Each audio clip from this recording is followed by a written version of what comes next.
name is Tara Radke, and I'm the System Manager for Orion Integrated Landing Systems. So, even though Orion has performed the majority of its mission of taking humans to space and then returning back home, we still have to do the last really important part, slowing down so that they can safely land and be recovered onto the ship and back home.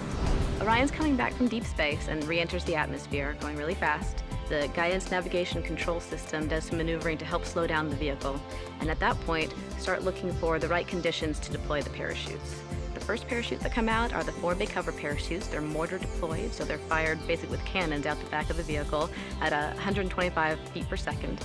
After those are inflated, pyrotechnic piston thrusters push the cover off and jettison it away, and that exposes all the other parachutes that are on the top of the vehicle so they can perform their job. The next parachutes in the sequence are the drogue parachutes. The drogue parachutes, again, are also mortar fired out into the clean air so that they can properly deploy, and they actually open in stages, so they slowly open up so that they don't have a hard force on the vehicle or on the parachutes themselves and damage them. At that point, we actually cut the drogue parachutes so that those parachutes are able to leave, and the next parachutes, the pilot parachutes, are able to deploy at that point. The pilot parachutes are small chutes. They're actually 11 feet in diameter and are actually used to pull the main parachutes out of the bay. The main parachutes are the large ones. Those are 300 pounds, and when they are fully inflated, 116 feet in diameter. The main parachutes do the majority of the job of slowing down the vehicle. All three main parachutes deploy.